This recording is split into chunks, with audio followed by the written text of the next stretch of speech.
Y ya desde la semana pasada entramos en empezar a conocer la raíz del porqué.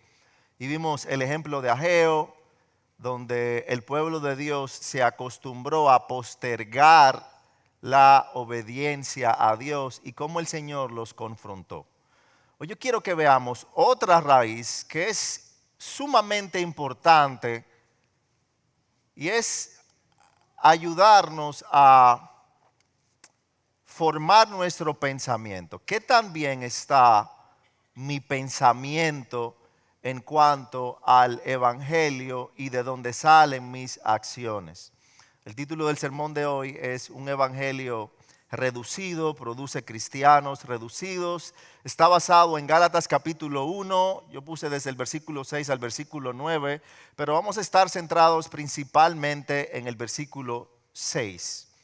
Gálatas capítulo 1 desde el versículo 6 dice: me maravillo de que tan pronto ustedes hayan abandonado a aquel que los llamó por la gracia de Cristo para seguir un evangelio diferente, que en realidad no es otro evangelio, sino que hay algunos que los perturban a ustedes y quieren pervertir el evangelio de Cristo. Pero si aún nosotros o un ángel del cielo les anunciara otro evangelio contrario a lo que les hemos anunciado, sea anatema. Como hemos dicho antes, también repito ahora, si alguien les anuncia un evangelio contrario al que recibieron, sea anatema. Oremos. Señor nuestro, venimos delante de ti, Señor, necesitados. Yo te pido, Dios, que en este momento quites cualquier distracción y prepares nuestros corazones, Señor, para ser ministrados por tu palabra. No queremos escuchar solamente con los oídos, sino que queremos escuchar con el alma. Queremos ser confrontados y transformados. Líbranos de escuchar el evangelio como si ya lo supiéramos todo, Señor, y danos corazones sensibles, humildes y dispuestos a ser examinados por tu palabra, Señor. Si hemos reducido el evangelio, muéstralo hoy. Si Cristo ha dejado de ser el centro, Señor, revélalo. Mi deseo es, Señor, que tu palabra sea exaltada y en ella el centro de ella, que es Cristo. Esto te pedimos, Señor, en el nombre de Jesús. Amén. Hace ya varios años, un señor vino a venderle un vehículo a mi papá. Y me sorprendió mucho la historia que él nos dio. Él se había ganado la lotería unos años atrás. Y como en cuestión de 4 o 5 años, él había desperdiciado todo el dinero, todos los millones que se había ganado. De hecho, algo que me rompió el alma en ese tiempo fue que él decía: lo único que me queda es esta jipeta y poder quedarme en la casita que yo le hice a mi mamá. Porque todo lo había descuidado, lo había mal usado, mal gastado en cuestión de solo unos años. Y eso viene por algo que es sumamente relevante, que muchas veces no entendemos, y es la importancia de que no solamente cambiemos lo externo, sino que para yo cambiar lo externo, yo tengo que tener un cambio de mente. Es muy importante comprender el por qué yo pienso como pienso, por qué yo actúo como estoy actuando, no solamente buscar el cambio externo. Muchas veces nosotros vemos un problema que tenemos desde tal vez lo más superficial. Tengo que bajar de peso, estoy comiendo mucho, no estoy siendo productivo en el trabajo. ¿Qué le pasa a mi matrimonio? ¿Por qué he tenido tantas rupturas? Y entonces nos enfocamos en cambiar solamente lo externo. ¿Por qué? Porque es lo que se ve. Pero es sumamente importante que nosotros pensemos, número uno, parece contradictorio, pero no lo es, en por qué yo pienso como pienso. Yo tengo que pensar en qué yo estoy pensando y por qué yo estoy pensando como estoy pensando. Y yo debo de pensar entonces en cómo estoy actuando. ¿Por qué? Porque mis acciones no nacen por sí solas, sino que nacen de lo que hay dentro de mí. En Proverbios capítulo 23, versículo 7, se nos dice que así como el hombre piensa, eso es. Lo que el hombre es, lo que nosotros vemos y conocemos, no es lo único. La raíz de todo viene desde adentro. Por eso en el mismo libro de Proverbios, en Proverbios capítulo 4, versículo 23, se nos dice: sobre toda cosa guardada, guarda tu corazón, porque de él mana la vida. Y en el contexto bíblico, cuando se habla de corazón, no está hablando de sentimientos, está hablando de la mente. El corazón en el contexto bíblico es el cuartel general del ser humano. Es donde pasan todos los pensamientos, es lo que procesa todo lo que vamos a hacer y es de donde fluye todo lo que hacemos. Por eso dice: sobre toda cosa guardada, guarda tu corazón, porque de lo que tú tienes dentro es lo que va a salir. El Señor mismo dijo, el Señor Jesús dijo que de la abundancia del corazón habla la boca. O sea que lo que sale en el exterior es lo que hay en el interior. Por eso, lo que se permite entrar allí es lo que sale de nosotros. Por eso, cuando el pensamiento sobre el Evangelio se reduce, el cristianismo también se reduce. Cuando el pensamiento sobre el Evangelio y sobre la obra de Dios se reduce, el cristianismo se reduce. Por eso dijo el autor A.W. Tozer esa frase que tal vez has escuchado mucho: lo más importante de ti es lo que viene a tu mente cuando piensas en la persona de Dios. Lo más importante sobre ti es lo que viene a tu mente cuando piensas en la persona de Dios. Dime lo que conoces de Dios y te voy a decir qué tan plena es tu vida como creyente. Dime de lo que conoces del Evangelio y te voy a decir qué tan plena es tu vida como cristiano. Un Dios pequeño en la mente produce frustración, produce ansiedad, produce desesperación, porque yo creo que todo es más grande que Dios. Mientras que si yo tengo un alto concepto de Dios, yo no voy a temer a nada, yo no voy a estar desesperado por las cosas, porque yo sé que todo descansa en los hombros de aquel que sostiene el universo. Muchas veces lo decimos con la boca, pero como respondemos ante las situaciones es lo que revela lo que realmente yo creo de Dios.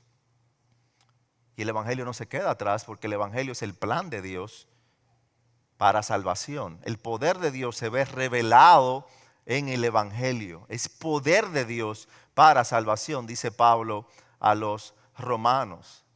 Por eso muchas veces la vida cristiana se ve poco fructífera, se ve apagada, se ve distante de Dios, porque mi conocimiento del Evangelio, que es lo que me relaciona con Dios, es distante, es poco, es limitado. Mientras más yo crezca en el Evangelio, más yo voy a ser pleno en el Evangelio. El problema, ¿tú sabes cuál es? Que muchas veces entendemos que el Evangelio es el prólogo, es la introducción. Ese es el nivel 1.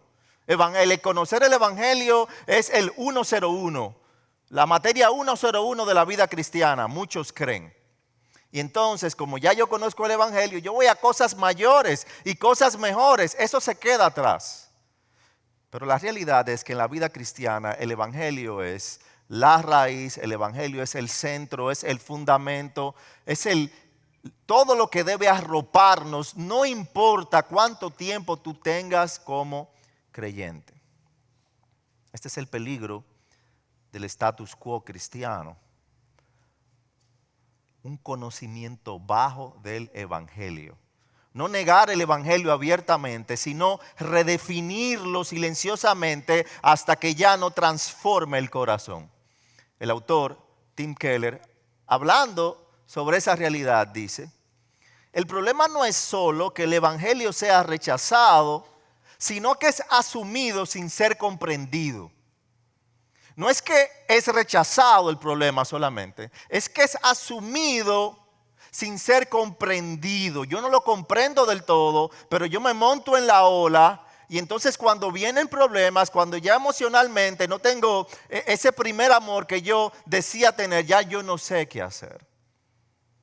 Por eso vemos que Pablo aquí le escribe a los Gálatas que están en un contexto que el evangelio está siendo altamente atacado, sobre todo por grupos judaizantes que trataban de mezclar las obras con la gracia, juntas como lo que nos relaciona con el Señor.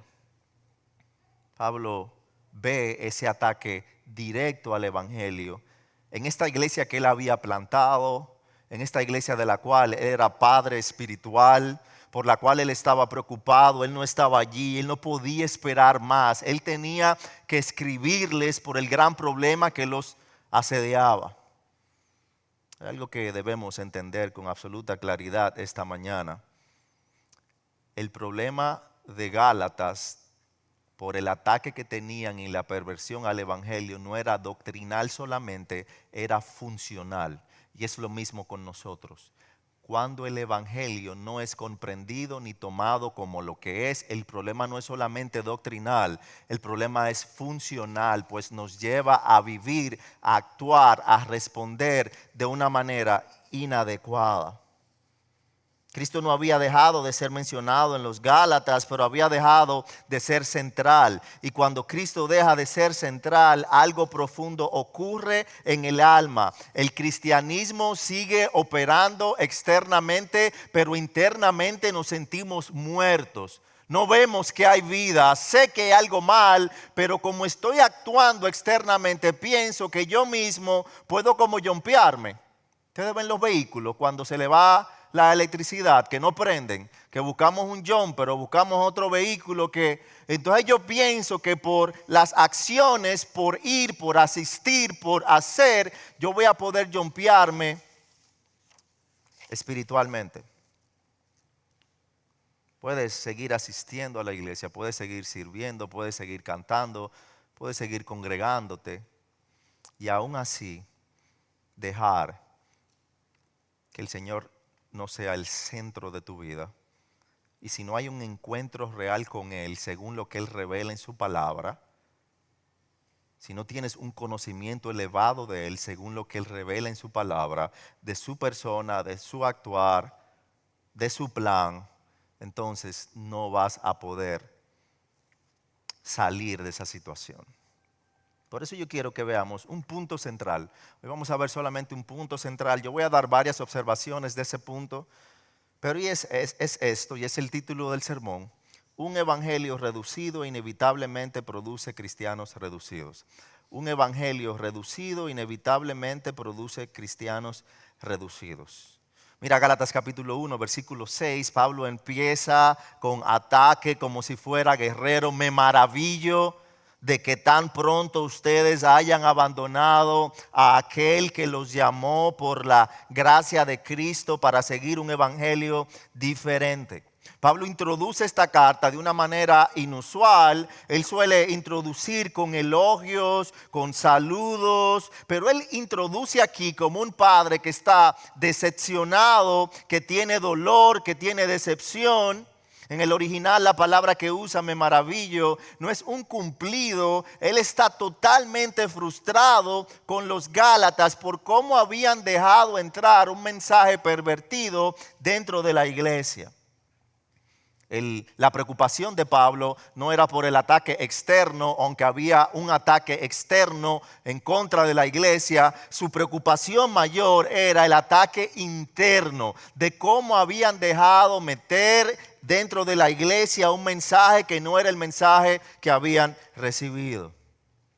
Y lo primero que tiene que despertarnos con rapidez ahí, dentro de esa decepción, de esa frustración que tiene Pablo, es una frase inquietante que le sigue a me maravillo, es la frase, ¿qué tan pronto? ¿Qué tan pronto?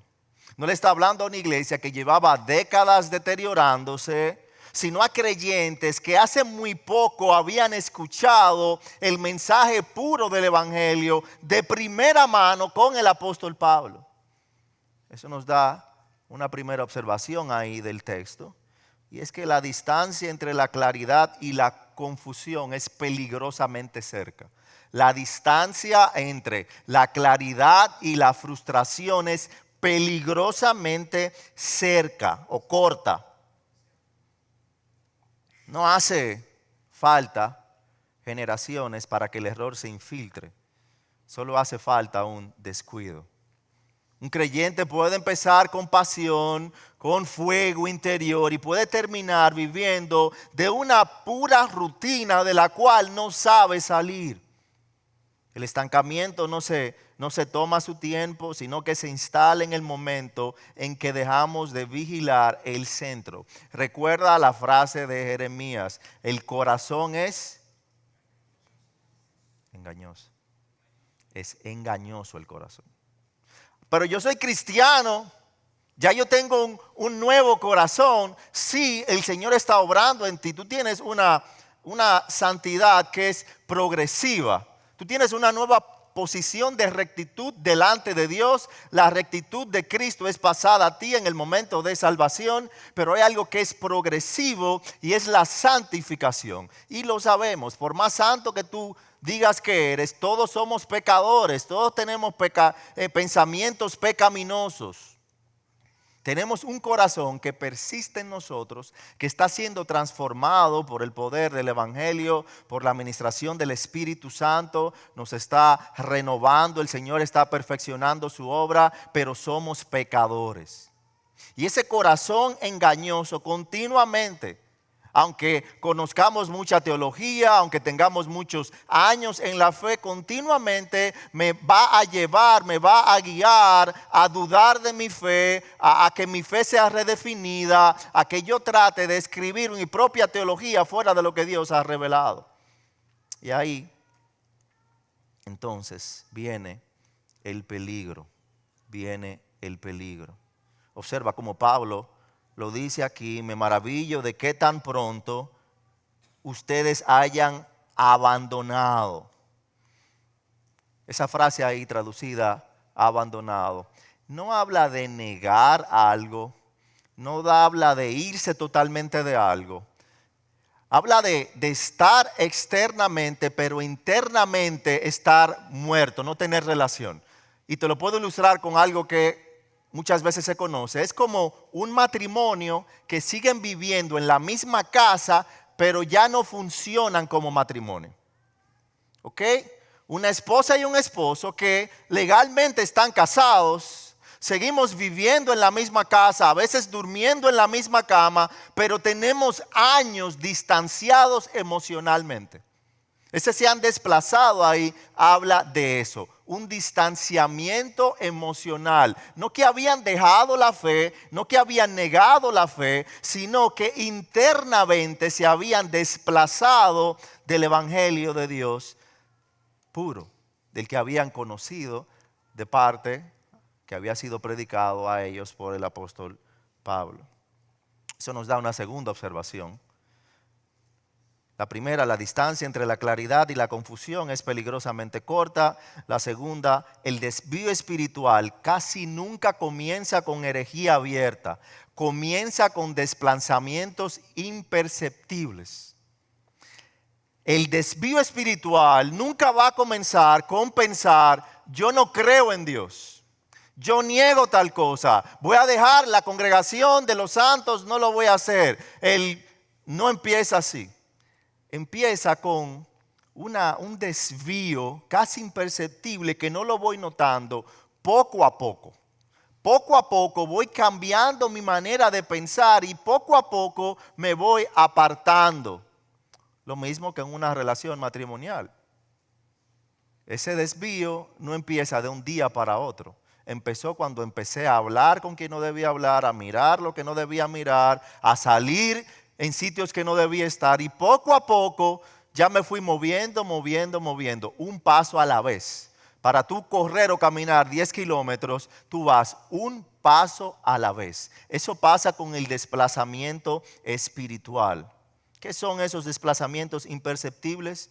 No dejas la iglesia, no dejas la Biblia, no dejas de congregarte, no dejas de servir, pero el peso del evangelio ya no gobierna tus decisiones. Empiezas a vivir como si tu reputación fuera más importante que en tu santidad, como si tu comodidad es más importante que tu obediencia, como si tu agenda fuera más determinante que la voluntad de Dios o el plan de Dios. Y sin darte cuenta, te moviste. Cristo sigue siendo mencionado, sigues asistiendo a la iglesia, tal vez sigues sirviendo, pero internamente te has desplazado de Dios. Y entonces empezamos a buscar excusas externas. Tú ves como el esposo que se ha desplazado emocionalmente de la esposa. Y aunque él se ha desplazado emocionalmente, él empieza a culpar a la esposa. Que tú no me cocinas bueno, que ya tú no te arreglas lo suficiente, que esto, que lo otro, que mira aquella muchacha, que mira. Busco excusas externas para un problema interno. Hacemos lo mismo en la vida cristiana, que ya esa iglesia no me llena, que ya el culto dura mucho, que ya los hermanos, que tuvo un problema con tal hermano, y fabricamos hasta chismes para nosotros alejarnos totalmente, de nuevo buscando excusas externas para un problema totalmente interno. J.I. Packer escribió algo que encaja ahí. Él dice, un pequeño error acerca del evangelio produce un gran error en la vida cristiana. Un pequeño error acerca del evangelio produce un gran error en la vida cristiana.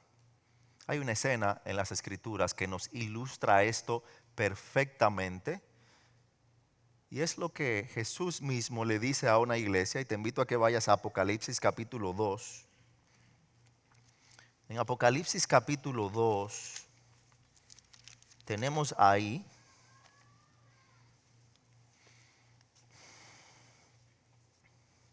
una iglesia que si la hubieses visitado, habrías querido ser miembro de esa iglesia. Vemos ahí una iglesia que era activa, una iglesia que era perseverante, una iglesia que era teológicamente cuidadosa, una iglesia que era servicial, una iglesia que era sacrificada, la iglesia de Éfeso.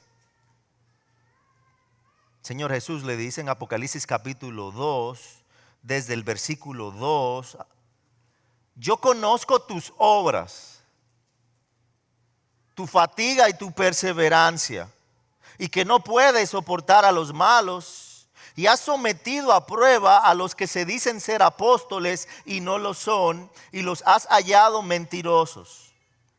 Tienes perseverancia y has sufrido por mi nombre y no has desmayado. Esta no era una iglesia fría, no era una iglesia tibia, era una iglesia trabajadora, esforzada y perseverante.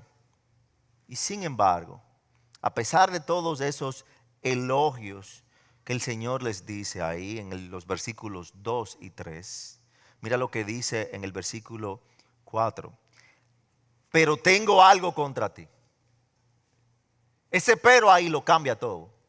Imagínate tú escuchar eso. No es cualquier persona que lo está diciendo. Es Jesús que está dando un diagnóstico y un mensaje directo de la iglesia. No el mundo, no críticos, no los judíos. Era Cristo mismo.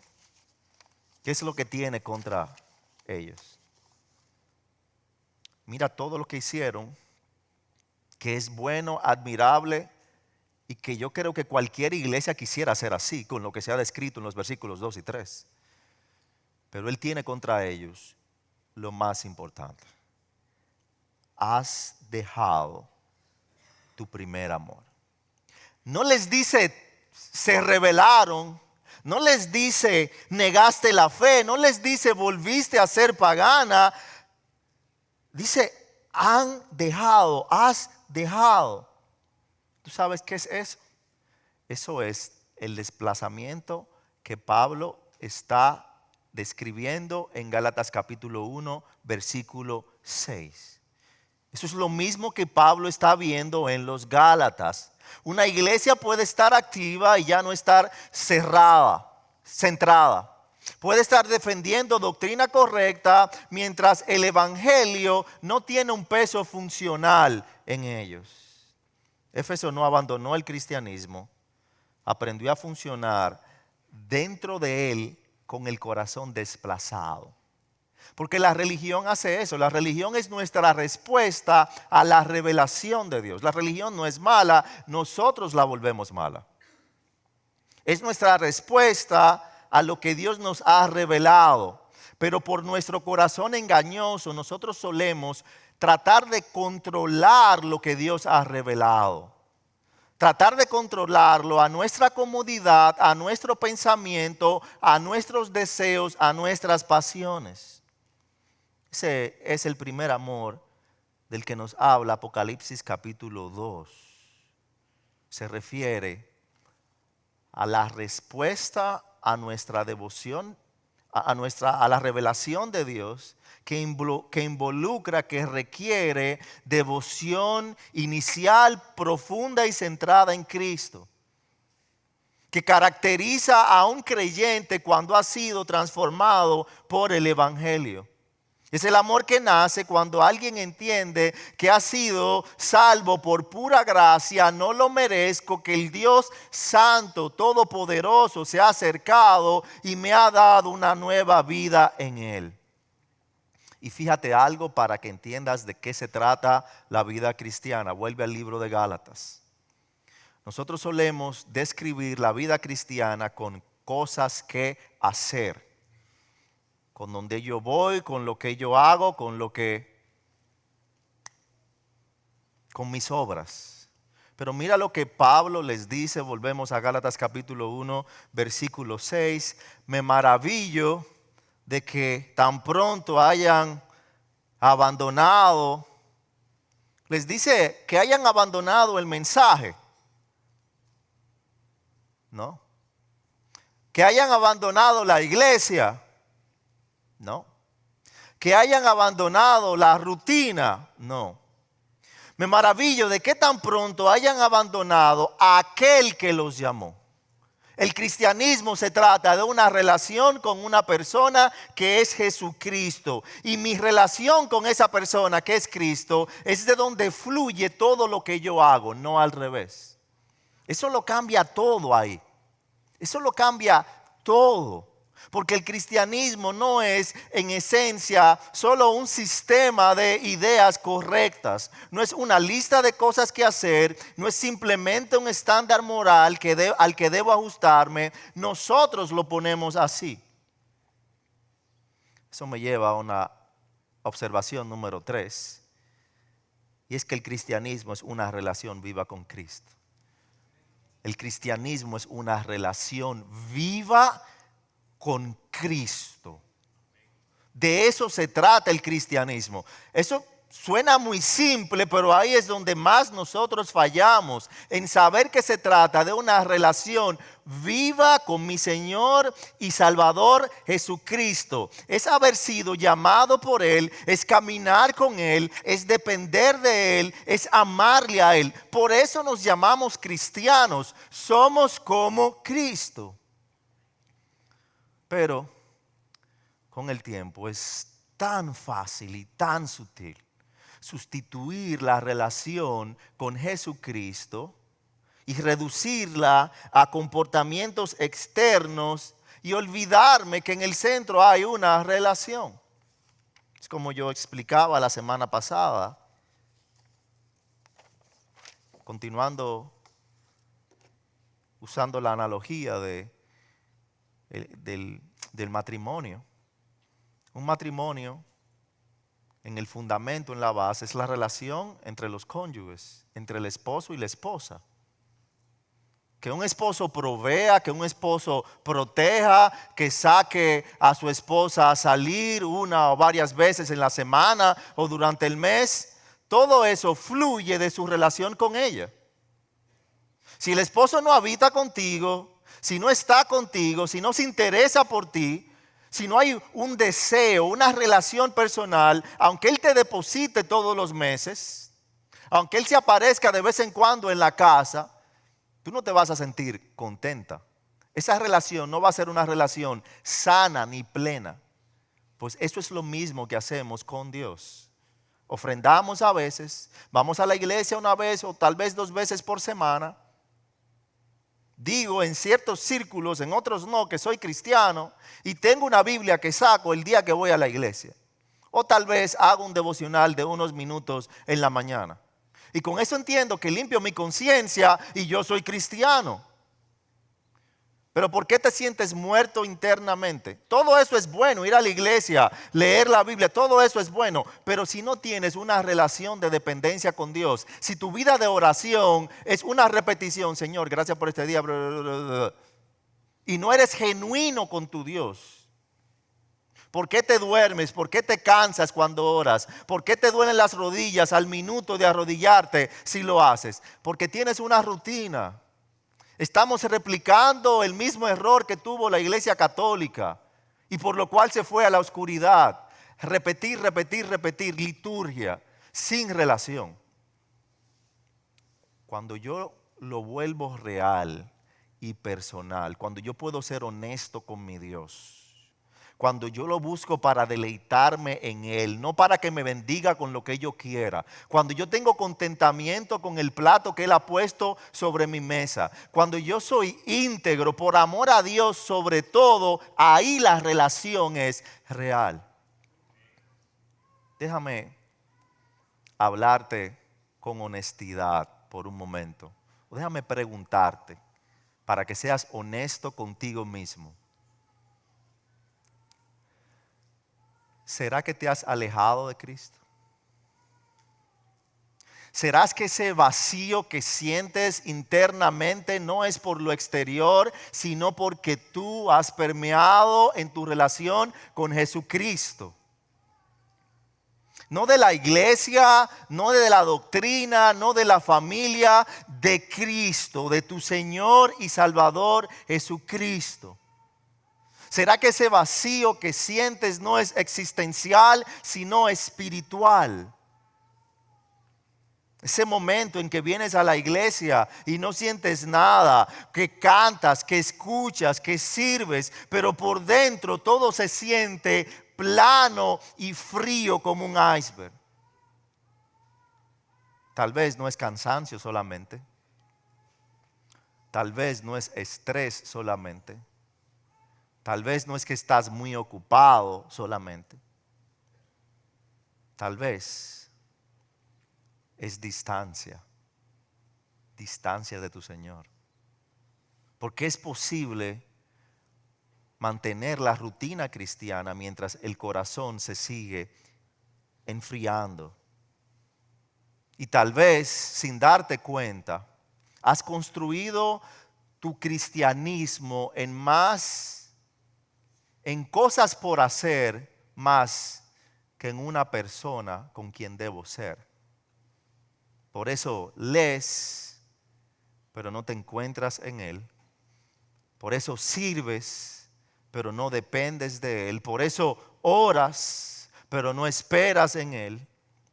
Y entonces el alma comienza a sentirse vacía, comienza a sentirse mecánica, comienza a sentirse seca. No porque Cristo se haya alejado, sino porque tu corazón, como el de los Gálatas, se ha desplazado totalmente. Y al igual que con los Gálatas, el problema no es doctrinal solamente, sino que es funcional, relacional. Y por eso la primera pregunta no es si crees en el Evangelio. La pregunta es, ¿estás caminando pegado a aquel que te llamó por gracia? Sabes, el privilegio de haber sido llamado por Él, por gracia. Porque ese vacío que sientes, ese martilleo, puede ser su gracia llamándote a Él, a que te despiertes, a que te avives. Estás caminando cerca de aquel que te llamó. Ahora mira por qué nos pasa esto. Mira cómo es que nuestro corazón engañoso nos atrae. Pablo da el diagnóstico real a los Gálatas.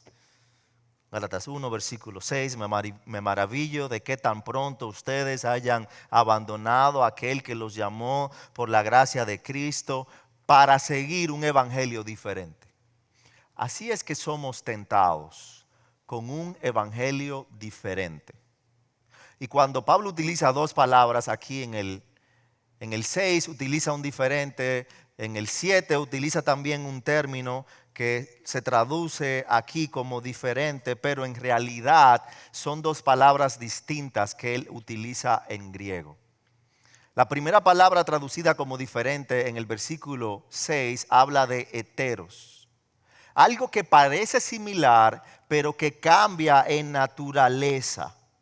Es algo internamente diferente, aunque puede percibirse como algo similar.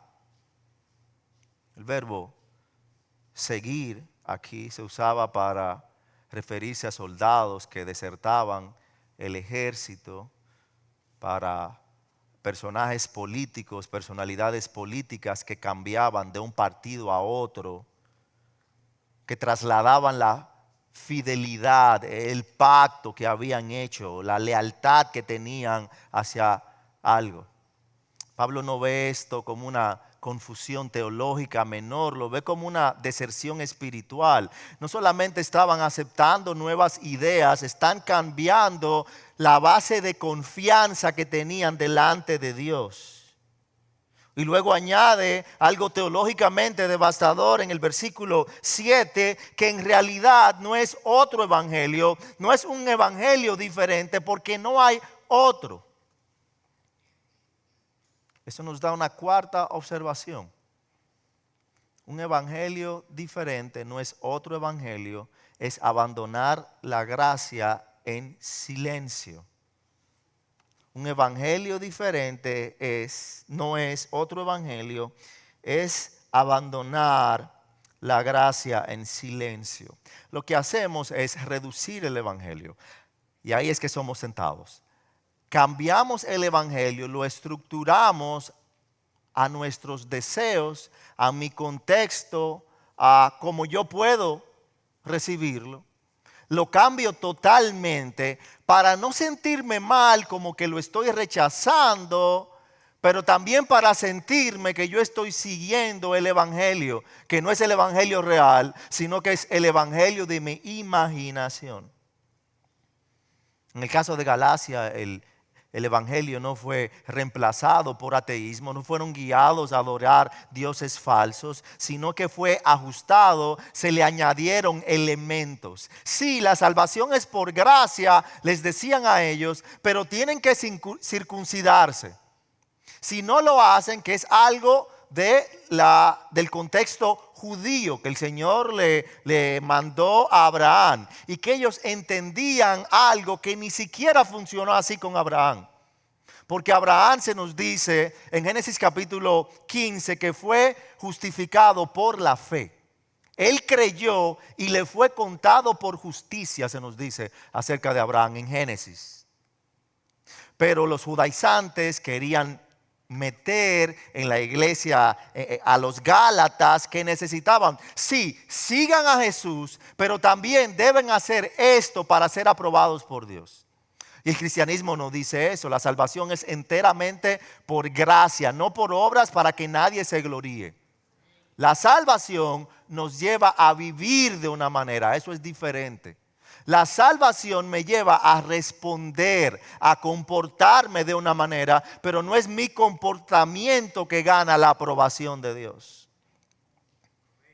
¿Y qué pasó allí con los Gálatas? El resultado fue inevitable, un evangelio reducido que entonces producía vidas reducidas. Producía una obediencia opcional, producía una preocupación por lo exterior solamente y por la aprobación de los hombres porque me vean para yo sentirme bien. ¿Entiende algo? Todo corazón está siguiendo un evangelio. Todos vivimos bajo una buena nueva funcional. La pregunta es, ¿cuál evangelio yo estoy siguiendo? Algunos viven bajo el evangelio del desempeño. Si lo hago bien, entonces valgo. Y cuando no lo hago bien, entonces me siento que soy nada. Otros viven bajo el evangelio de la aprobación. Si me aceptan, estoy bien. Otros bajo el evangelio moral. Mientras no sea tan malo como otros, como el fariseo, entonces estoy bien. Mientras yo no sea tan malo como aquel, entonces me siento bien delante de Dios. Y siempre vamos a encontrar a alguien que está en nuestra mente más bajo que nosotros. Otros viven bajo el evangelio del éxito ministerial. Si mi ministerio crece, entonces Dios está conmigo. La pregunta no es si sigues un evangelio, la pregunta es cuál evangelio estás siguiendo, cuál mensaje estás siguiendo. Si has estado creyendo en un evangelio reducido, que no es el evangelio de la Biblia. Tal vez ahora mismo hay algunos que puedan identificar y decir, mira, realmente sí, yo puedo identificar que la manera como estoy viviendo me hace ver que yo he creído un evangelio reducido. No has dejado la iglesia, no has negado a Cristo, no te consideras ateo ni agnóstico, simplemente sabes, lo sabes por convicción del Espíritu. Ahora yo quiero decirte de forma clara qué es el evangelio. ¿Qué es el evangelio? El evangelio no es solamente que Dios te ama y quiere una mejor vida para ti. No es solamente eso. Eso es cierto en parte, pero no es el centro. El evangelio involucra lo siguiente. Número uno, Dios es infinitamente santo. Dios es infinitamente santo, mucho más allá de lo que tú y yo podemos comprender. Número dos, tú eres más pecador de lo que jamás has querido admitir. Eres un pecador en necesidad de un Salvador. Tus mejores obras, lo mejor que puedas hacer, de la mejor manera que te puedas comportar, son como trapos de inmundicia delante de un Dios que es infinitamente santo. Tu pecado no es un error leve, es rebelión contra un Dios santo y Él no se relaciona con pecadores. Por más que fabriques un Dios o una relación con Dios, si Él es infinitamente santo y tú eres pecador, Él no se puede relacionar contigo. Merecías juicio, no ayuda. Merecías condenación, no terapia. No es algunos consejos. Tú merecías la paga por tu pecado y nos dice Romanos que la paga por el pecado es la muerte. No es una configuración, no es arreglar algunas cosas. Merecías la muerte. Pero Dios en su gracia escandalosa, aunque tú merecías la muerte, aunque Él es infinitamente santo, aunque te habías rebelado en contra de Él en su gracia, por su amor, envió a su Hijo Jesucristo. Jesucristo vivió la vida perfecta que tú no viviste, murió la muerte sustitutoria que tú merecías, absorbió la ira de Dios que estaba sobre ti, resucitó venciendo el pecado, la muerte y el infierno, y ahora te llama a ti pecador y a mí pecador, nos hace un llamado: arrepiéntete pecador, rinde tu vida, confiesa solo a Cristo y síguelo como Señor. Esto es el evangelio. No menos de ahí, no puede ser menos de ahí. No es que Dios quiere que yo viva mi mejor vida ahora, es que yo merezco morir y Él me está dando una nueva vida en Cristo. No es que mi salud se arregle, no es que mi familia se reconcilie, No es que yo tenga un carro, una casa, no. Tu problema es mucho mayor que eso. Eso no es nada. Él se preocupa por sus ovejas, sin duda alguna. Pero tu problema es mucho mayor que cualquier cosa de esas. Por eso Él envió a su Hijo Jesucristo. No para que tú estés sano físicamente. Él envió a su Hijo Jesucristo para reconciliarse contigo, para poder darte una vida nueva, para que Jesucristo tome la paga por tu pecado y te llama a que le sigas, a que lo confieses como Señor y Salvador. No es solo perdón que Él busca, es rendición. Es la gracia que consuela, que transforma. Es un llamado a morir y nacer de nuevo.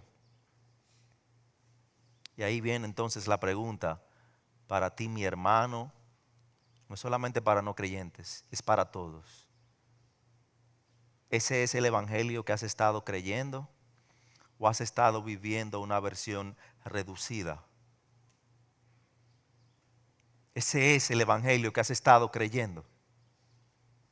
Porque eso es lo que debemos de recordar cada día. No es solamente para el inicio, es cada día. Yo tengo que recordar que yo soy pecador. Cuando yo me postro delante de Él, yo tengo que recordar que yo no soy digno de venir delante de Él, que yo vengo por los méritos de Cristo, por lo que Cristo hizo. Es por Cristo que yo me puedo presentar delante de Él. Por eso no hay un minuto de mi vida que yo pueda dejar de estar agradecido con mi Señor y Salvador. Cuando yo dejo de recordar eso, yo empiezo a creerme que yo me la merezco. Porque yo hice esto, porque yo hice aquello. Y entonces tú y yo no somos nadie delante de Dios. No somos dignos. Puedes asistir años a la iglesia. Puedes creer que hiciste una profesión y nunca haber rendido tu vida a Cristo. Vimos el ejemplo de Nicodemo en Juan capítulo 3, hace algunas semanas. Y hoy el Espíritu de Dios tal vez te está mostrando esto con amor. No necesitas solo ajustar algunas cosas, necesitas volver al Evangelio completo, volver a Cristo como centro, volver a la cruz como única esperanza, volver a la gracia que no solo perdona, sino que gobierna. Y la buena noticia es que si te has desplazado y estás vivo, puedes volver a Él hoy. Tienes esa gracia dada. Si te has desplazado, Él no te cierra la puerta. Él está tocando ahí. Él quiere que la abras y Él quiere habitar contigo. Él te da ese privilegio hoy.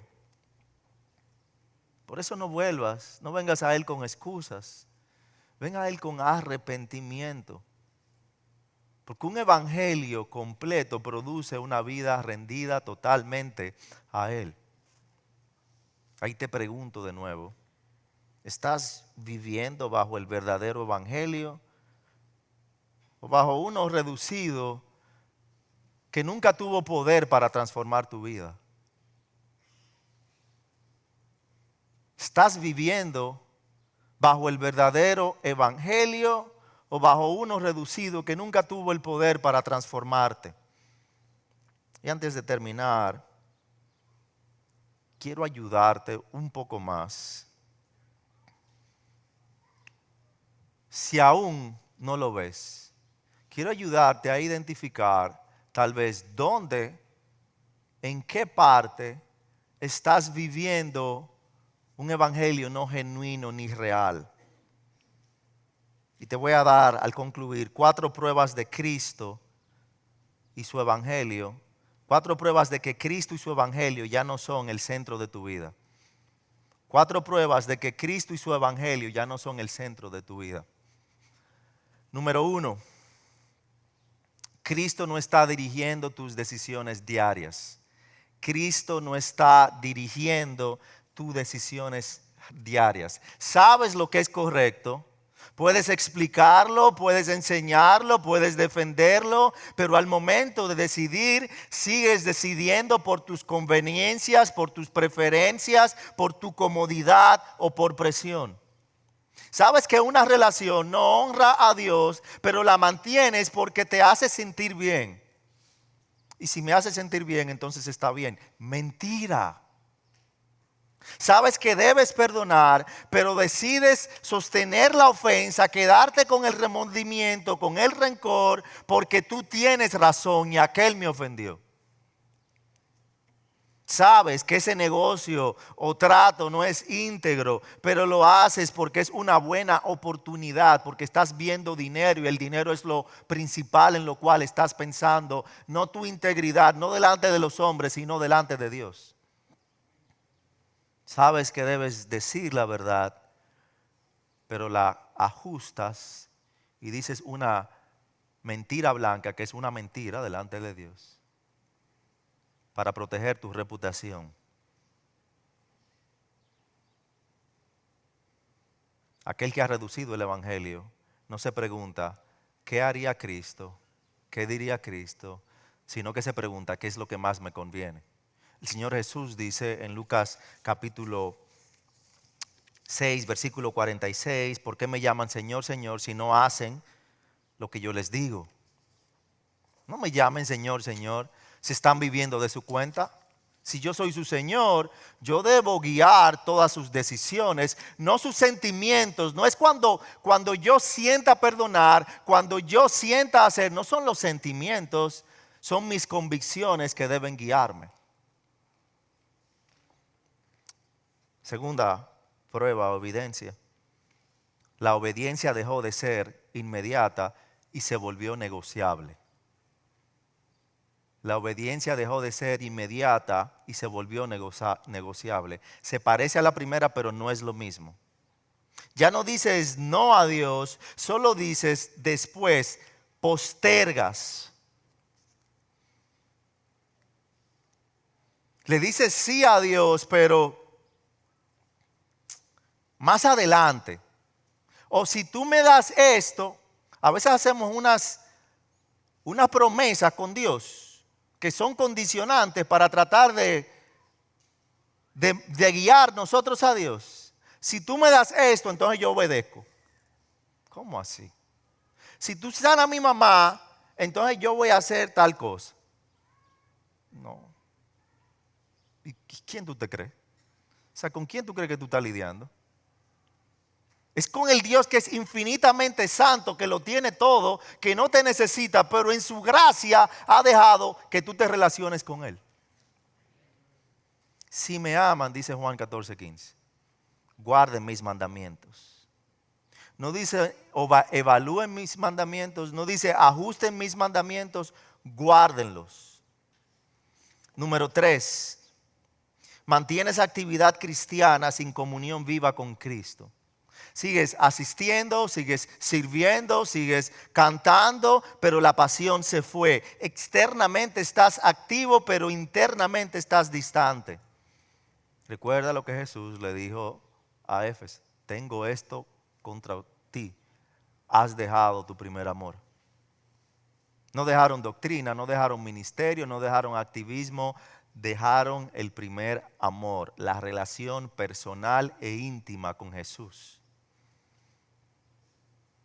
Cristo dejó de ser su Señor, su deleite, su pasión. Y número 4, Cristo es importante en tu vida, pero ya no es supremo. Lo amas, tú crees en Él, tú hablas de Él, pero compite con tu comodidad, con tu gusto, con tu preferencia, y muchas veces tu carne gana.